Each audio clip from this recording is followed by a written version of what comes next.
Tiger Jairam Mahato ने मानवता की मिसाल पेश की है और इस मिसाल को देखकर झारखंड के बाकी बचे 80 विधायकों को शर्म आनी चाहिए। नमस्कार, मैं प्रिंस कुमार सिंह और आप देख रहे हैं पॉजिटिव टॉक्स। अगर अभी तक आपने चैनल को सब्सक्राइब नहीं किया है तो खबरों से अपडेट रहने के लिए कृपया चैनल को सब्सक्राइब कर लीजिए और जो लोग ऑलरेडी कर चुके हैं तमाम लोग को शहर दे धन्यवाद। अब वापस आते हैं अपनी खबर पर और आपको बताते चले कि विदेशी धरती पर झंडा गाड़ने वाले और उसमें भी भारत के सबसे बड़े दुश्मन देश चीन की धरती पर अपना झंडा गाड़ने वाले, विदेशी धरती पर अपने देश का नाम रोशन करने वाले खिलाड़ी के आर्थिक स्थिति को देखकर टाइगर जयराम महतो भावुक हो जाते हैं। और आप जरा ये वीडियो देखिए।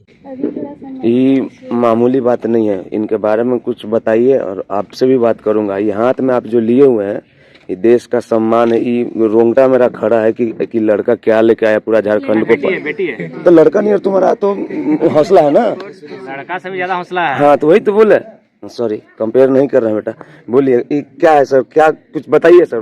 बड़ा जी, हमारे विधानसभा के हमारे घर की बहन है। हाँ, और बिल्कुल मैंने इनको बहुत करीब से देखा है। बहुत ही विकट परिस्थिति में इन्होंने यहाँ तक का सफर तय किया है और बीच में हमने जो हमारा घोषणा भी है कि हम अपनी 75% सैलरी ऐसे युवाओं को, युवतियों को सहयोग करेंगे जो शिक्षा, खेल के क्षेत्र में या फिर अन्य क्षेत्रों में अपना नाम आगे लेकर जाना चाहते हैं, लेकिन आर्थिक तंगी उनको रोकती है। तो निसंदेह मैंने छोटा सा प्रयास किया था, हालांकि सबसे प्रयास तो इन्हीं का है, मेहनत इनकी है और सारा संघर्ष इनका है, लेकिन मैंने छोटा सा प्रयास किया था जो मेरा वचन था। तो आज बहुत खुशी है कि मेरा प्रयास और मेरा जो वचन, मैंने जो घोषणा किया है वो आज एक सार्थक होता हुआ दिख रहा है। मुझे भी खुशी हो रही है कि मेरा प्रयास और मैं जो कर रहा हूँ, जी हाँ, मेरा जो मकसद है वो कहीं ना कहीं आज ये देख के लगता होगा कि बिल्कुल मदद करके बड़ा, चूंकि विधायक है तो हम लोग हजारों लोगों की मदद करते हैं, लेकिन जब हमारा मदद सार्थक होता है, जब हमारा सहयोग सार्थक होता है तो हमें भी अंदर से माने रोंगटे हमारे खड़े हो जाते हैं कि चलिए हमने सही जगह मदद किया है। तो हाथ में झारखंड और हिंदुस्तान का सम्मान। ये तो चाइना से ये मेडल लेकर आई है, बाकी 2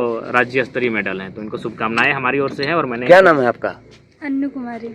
हाथ में लीजिए मेडल जरा और बताइए पूरे झारखंड वासी और हिंदुस्तान वासी को कौन सा मेडल कहाँ से जीता है आपने? ये मेरा वर्ल्ड चैंपियनशिप का है जो चाइना में हुआ था, जिंगजाओ में। अच्छा। 2024 में खेली हुई हूँ, तो इसका मेरा कैश अवार्ड भी नहीं मिला अभी तक। और अच्छा। ये महाराष्ट्र का नेशनल मेडल था और ये उत्तराखंड का है 38 नेशनल गेम्स का। इसमें हम लोग को झारखंड सरकार से जॉब देने का ही था, वो भी नहीं मिला अभी तक। क्या बताने, क्या इनसे कहने आए हो? यही कि कुछ हेल्प करे और झारखंड सरकार से गुहार लगाए जॉब के बारे में। इससे पहले कभी मिले थे इनसे? हाँ। तो तब की क्या स्थिति रही थी, कैसे मदद किया था इन्होंने? खेले हुए नहीं थे और अच्छा, खेले हुए नहीं थे लेकिन हाँ, पहले मिले थे। हाँ मिले थे, मदद भी किए थे। और हम लोग का जो लोकल ग्राउंड होता है वहाँ भी आए हुए हैं, ये जो गेम होता था पैसा वगैरह का, वहाँ भी आए थे। तो कितना विश्वास है कि यहाँ से कुछ फिर से नया होगा? 100%। चलिए विधायक जी के लिए तालियां बजाइए जब 100% भरोसा है भाई किसी को। ठीक है, अगर वो मानव बतिया से फोन ठीक है, विधानसभा बात उठाए तो चिंता मत करो। ऐसे तो उन लोग सबसे बात हो चुका है, बट उन लोग कोई कुछ कर ही नहीं रहा। ठीक है, विधानसभा बात उठाएंगे, सबसे संग चलने वाला खेल है। मंत्री से बात हुआ था तो वो मतलब खेल डायरेक्टर को कॉल किए, बोले डॉक्यूमेंट जमा करो। हम अगले दिन जमा किए, फिर 4 महीने पार हो गया, अभी तक पैसा नहीं आया। स्पोर्ट्स सेक्रेटरी का नंबर निकाल लीजिए। आत्मा रोता है कि स्पोर्ट्स पर्सन को कैश उसका जीता हुआ राशि नहीं मिलता है। बताइए, यहाँ सब मैं बार बार इसीलिए कहता हूँ, 2 लोग इस देश की बर्बादी का 2 लोग कारण हैं। एक हैं विधायिका के अंग जिन्हें हम विधायक और सांसद कहते हैं, दूसरे कार्यपालिका जिनमें ब्यूरोक्रेट्स नौकर आते हैं। ये दोनों केवल अपना निजी स्वार्थ देखते हैं और अपना जेब भरने के चक्कर में आज इस देश के प्रतिभाओं को खोखला कर रहे हैं, उनकी उम्मीदों को, उनके हौसले को खोखला कर रहे हैं। आज ऐसे कितने भाई और बहन हैं जो राष्ट्रीय स्तर पर, अंतर्राष्ट्रीय स्तर पर खेल कर आए हैं, लेकिन आज वो सड़क के किनारे कोई पानी पूरी बेच रहा है, तो कोई जलेबी की दुकान बेच रहा है, तो कोई ठेला लगाकर अपना जीविका उपार्जन कर रहा है। ये बिल्कुल दुर्भाग्य का विषय है कि आज हमारा देश कहता है हम जापान और चाइना का मुकाबला करेंगे, अभी 100 साल लगेगा। आपको जापान और चाइना का मुकाबला करने के लिए उस स्तर का सोच लाना होगा, उसे आने में भी 100 साल लगेगा और उन 100 सालों में फिर जापान चाइना और 100 साल आगे निकल जाएगा। आप जाके देखिए वहाँ बच्चे कितनी कम आयु में तैयारी करते हैं, उनको किस प्रकार का एक इन्वायरमेंट मिलता है, सपोर्ट मिलता है हर एक स्तर से, सामाजिक, सरकारी, गार्जियनशिप, हर एक स्तर से उनको क्या सपोर्ट मिलता है। आज वो देखिए क्या, अभी ओलंपिक होगा, मैं आज आपको यही कह रहा हूँ, भारत देश एक मेडल लाने के लिए संघर्ष करेगा।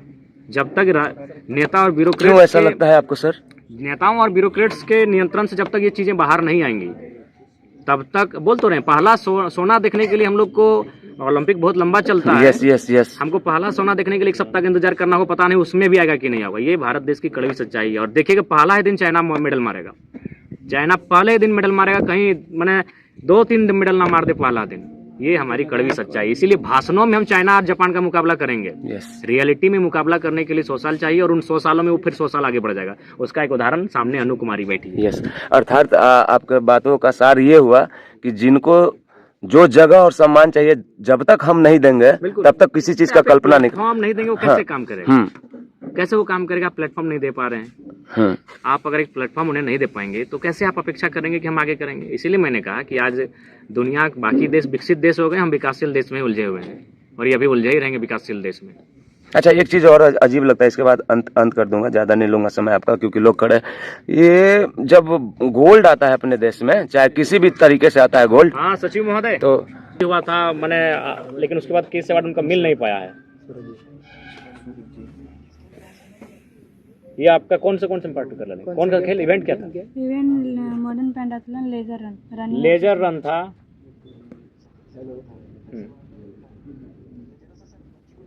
हाँ, इनसे आप बात कीजिए, बेहतर आपको बता पाएंगे। लीजिए अनु जी यहीं पे हैं। लाउडली बात करना अनु, हेलो, लाउडली बोलना बेटा। Good morning sir. Good morning.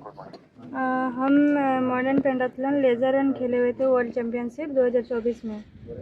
अच्छा, तो उसमें हमको कैश अवार्ड नहीं मिला अभी तक। अच्छा, मिल जाएगा। कैसे बढ़ता है? एक्चुअली अभी कोई डायरेक्टर है नहीं ना, कोई डायरेक्टर नहीं, किसी की पोस्टिंग नहीं हुई है।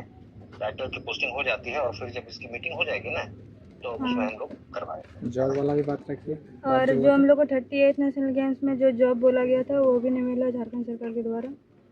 अच्छा, नहीं, ठीक है, तो उसके लिए तो आपको जो प्रोसेस है उसका जॉब के लिए, उसके लिए आपको अप्लाई वगैरह करना होता है ना। नहीं, वो तो हम लोग को डायरेक्ट नियुक्ति बोला गया था, जो कि बिहार में हाँ, उत्तराखंड में डायरेक्ट मिल चुका नियुक्ति है, है। लेकिन कोई आवेदन वगैरह है, शिक्षा वगैरह का जो कुछ सर्टिफिकेट होता है वो सब डालना होता है ना। ठीक है, डायरेक्टर की पोस्टिंग हो जाने दीजिए, फिर एक बार बात कर लीजिए, ठीक है? डायरेक्टर से मिलिए। नहीं, डायरेक्टर थे उसी टाइम हम डॉक्यूमेंट जमा किए, उस टाइम से नहीं मिला। अभी तो डायरेक्टर हटे होंगे, हमको नहीं पता। अभी डायरेक्टर रिटायर कर चुके हैं, डायरेक्टर को रिटायर हुए 15 दिन हो गया है ना। तो नए डायरेक्टर किसी को आ जाने दीजिए, नए डायरेक्टर से एक बार मिल लीजिएगा और उनको सारी बात बताइएगा, आपकी समस्या का समाधान हो जाएगा, ठीक है? ओके। अब आपकी जो भी प्रतिक्रिया, अपनी प्रतिक्रिया जरूर दीजिएगा। जुड़े रहे हमारे साथ। जय हिंद, जय भारत।